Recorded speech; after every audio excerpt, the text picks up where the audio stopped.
Okay, guys, this one's a little bit different from my regular trading ones. Um, I've recently created my first NFT, more as a kind of play around, and the idea was to see, what was involved, what it would take. And since posting this in Discord, I've had a few people suggest that we play around with this again as part of the group.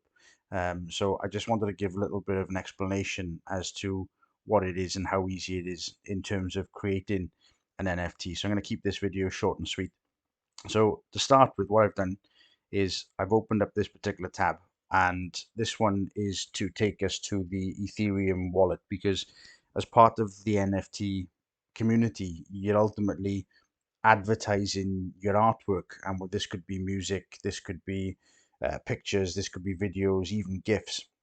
Now, the general idea is that you need to think of this almost like an auction, and therefore to place an item for sale, you kind of need to pay for that placement. And although there's fees afterwards, you've actually got the community gas fees. So this is covered as part of the Ethereum. Now, I'm not going to go into too much detail on that because that's not really about the NFTs. It's more to do with how Ethereum is operating. So the longs and shorts of it is, if you come across to ethereum.org, I'll put a link in the description in this video. And then what you need to do to start with is look for the kind of wallet. So we're just going to go to pick a wallet. And ultimately what you can do is you connect various different things and this, that, and the other.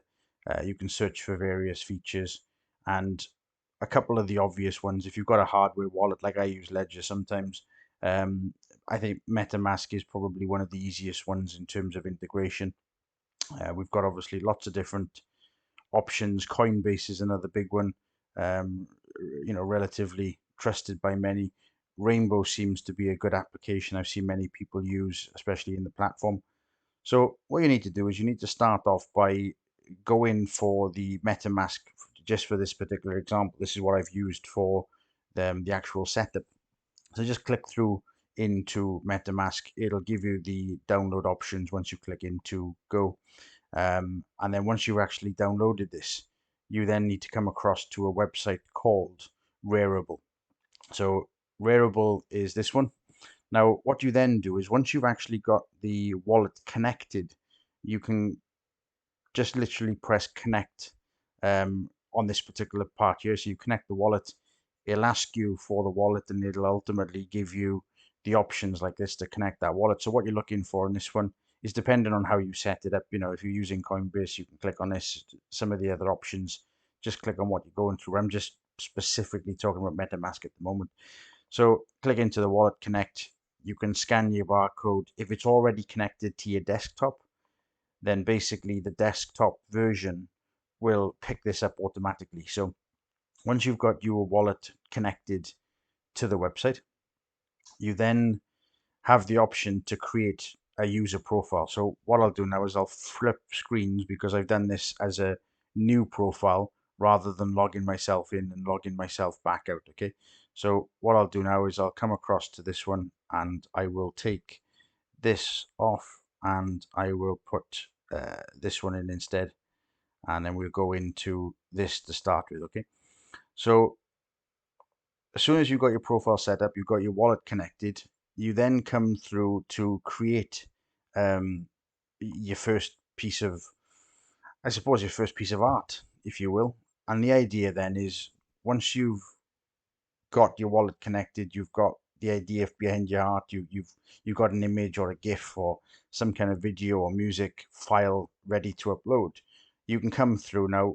First things first, you're basically looking for collectibles. Now, there's different ways and different means of using this. If you're looking to sell a one-off item and you're looking for maybe a higher price one-off bid, almost like an original piece of art, then you might be better off putting in the single. If you're looking to sell multiple of the same product, and therefore think of it more like copies in terms of the digital space and copies of the original artwork. So let's just click on multiple. So once we've got the multiple, we're going to start from scratch. We basically upload a file. So first things first, you just pick a file. There's no need to show this. This is easy enough and easy enough to explain. Then what you're looking for is you're looking to put this onto the marketplace. So you want to make sure this is checked. Now, if you don't check this, what you're actually doing is just creating a collectible for yourself. Nothing wrong with that, and that might be what you're looking to do. But ultimately, if you're looking to sell an NFT, you ultimately need to click on put on the marketplace. Then what you need to look at is the next option being fixed price or open for bids. Now, a fixed price means if you want to sell something for $20, fine. Whereas if you're looking for people to bid on a fair market value on what they think it's worth, then you just click on the open for bids, and that will give then the ability to bid on this. So I haven't actually done an open for bids yet, so I'm just going to come back to the fixed price. So, for example, if I know that from an Ethereum perspective, something around $20 yesterday was around 0.005 or 0.006, I believe. So I'm just going to put in 0.006. Now, there you go, 0.006. So 0.006. There we go, around $20.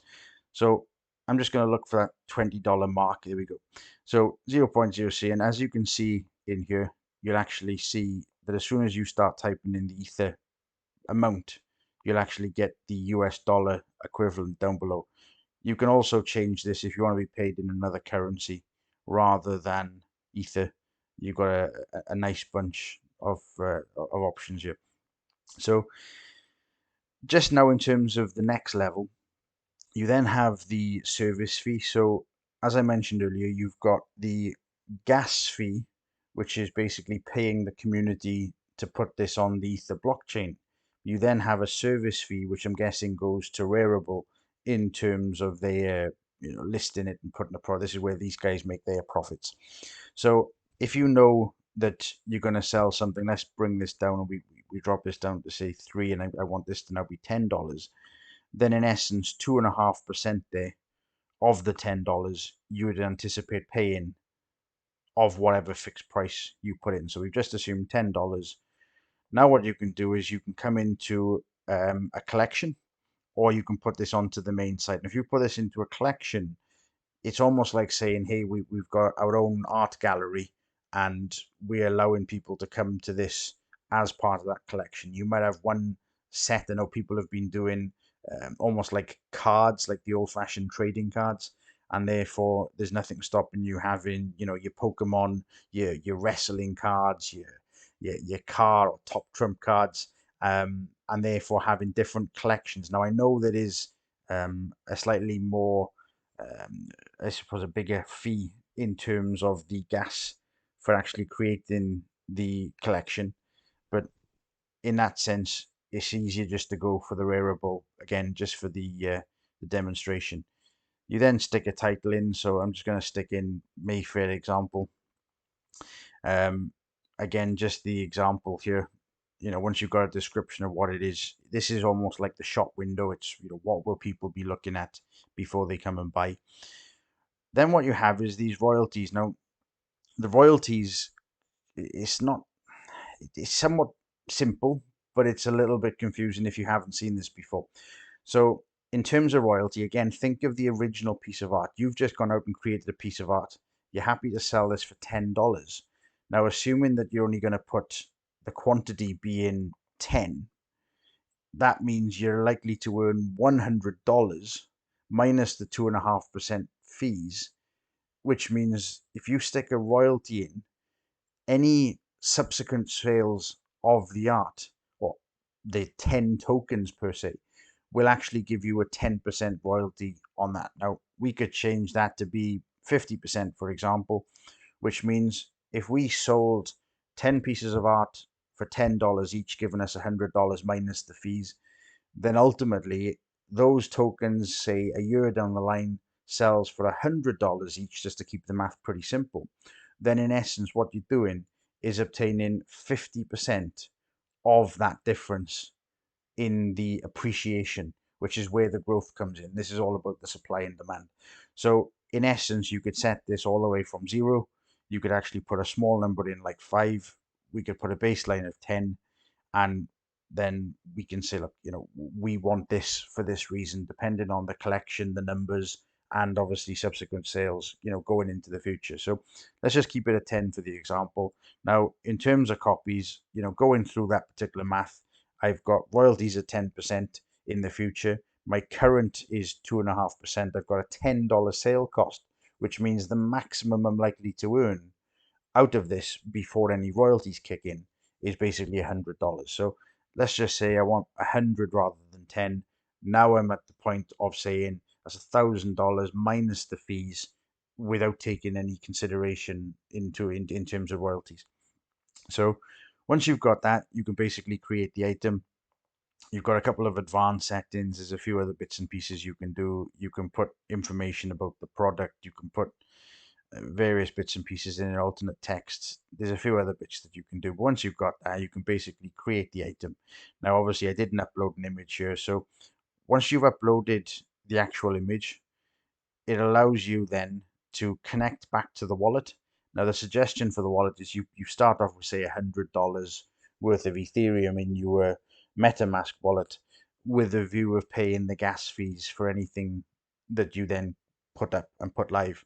Now, like I said, you'll pay more gas fees for your own collection. You'll pay more gas fees depending on the price of the gas fee at certain peaks throughout the day. So again, if it's really important, I uploaded my first collection, which I'll come into a second. So I uploaded my first section yesterday, my first piece of art, which is actually the Michael Saylor bull ride. And ultimately, what this has done in the way that I've done this, it actually cost me around $43, I believe, for the integration, and then another $10 to $12 for actually putting onto the online shop. So it was around $55 overall, and that then allows you to upload the art. I've got 250 tokens per se. I'm basically selling these at $20 a pop, and I've actually put a 7.5% royalty in, given this was the first one. So this is what you'd need to do. This is just one option. There's loads of different websites now available for creating these NFTs, but this one I found very simple, very straightforward, easy enough to put on, and the settings again all self-explanatory. So I hope this one helps. Like I said, I'm trying to keep this one a bit short, and yeah, let's call that as it is. So have a great rest of the weekend, and back to some regular trading as of tomorrow. So cheers for watching, guys.